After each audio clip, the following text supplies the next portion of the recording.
What's up guys, today we're going to be going over some of the best rhythm games in 2026.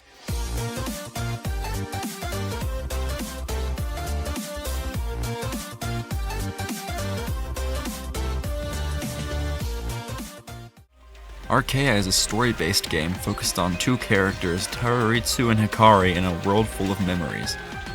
It features hundreds of visual novel stories throughout the game you can watch as you progress. I find this game to be a lot more challenging than other rhythm games because of its three-dimensional gameplay where you have to focus on the ground and the air at the same time. You have to hit the notes on the bottom while also moving your fingers up on your screen and following the rails as they continue down, left, and right, which can get your fingers tangled up very fast, and this happened to me while trying to play this game for the first time. This game is available on iOS, Android, and Nintendo Switch. A Dance of Fire and Ice is a game that you truly have to learn while you play, because there's nothing else like this game. There's lots of worlds to choose from with different levels, and the first few worlds act as training packs essentially. But this gameplay does not do this game enough justice, so I'm going to go ahead and put in a clip of an actually good player so you guys can see what this game can do, and how good you can get at it.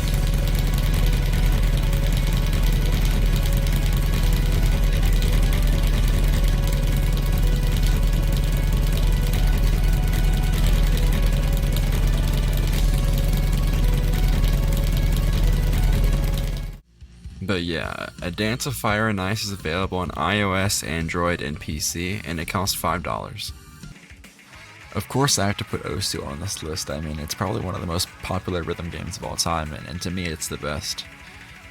It has 4 different modes to choose from and millions of songs. I mean, like, this has to be the most diverse rhythm game ever made.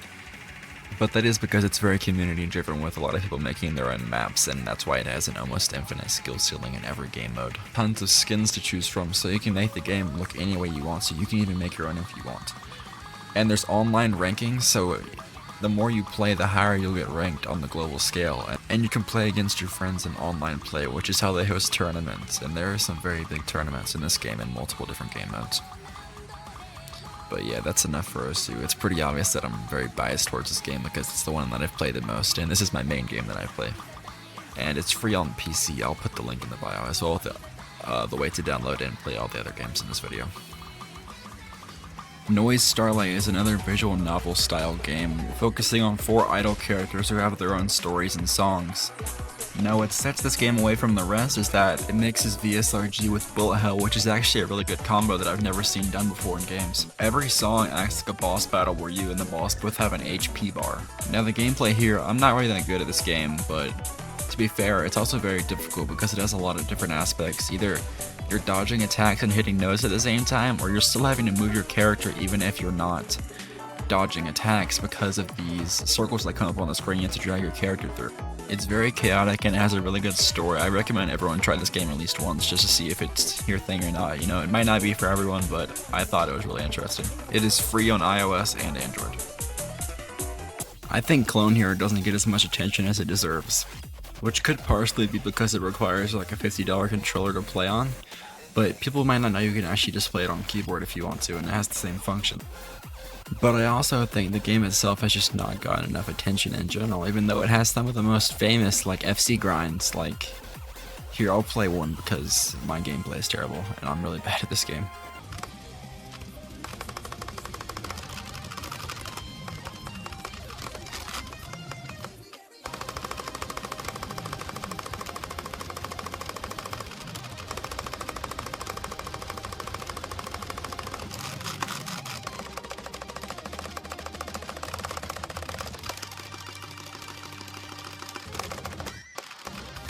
Yes! Yes! Yes! Oh my god!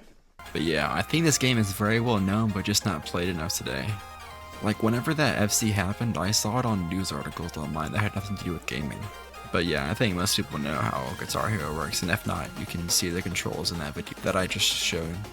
And of course, it is a free download. If you just Google Clone Hero, you can find it. There might be a Discord server for it. And there's lots of maps made by the community. It's all community made in Clone Hero versus Guitar Hero, where it was just made by the actual game devs. You can download like probably tens of thousands of songs on here. Project Senkai is another mobile game that plays similar to Arcade, but it has a bit of different mechanics and some different storylines. It has a lot of visual novel stories and many characters to unlock, but it mostly focuses on Vocaloids like Hatsune Miku. And I think this game is really satisfying with the gameplay and how the notes grow and shrink, like the sliding notes. And the flicks as well, they add a lot. But it has this strange effect of making you want to put on cat ears, bro. I'm not gonna lie. I think that's relatable for all of us. And yeah, that's it. This is free on iOS and Android, and that's gonna be the last game because I'm too lazy to find more and I don't want to spend $50 for VSRG. See you guys.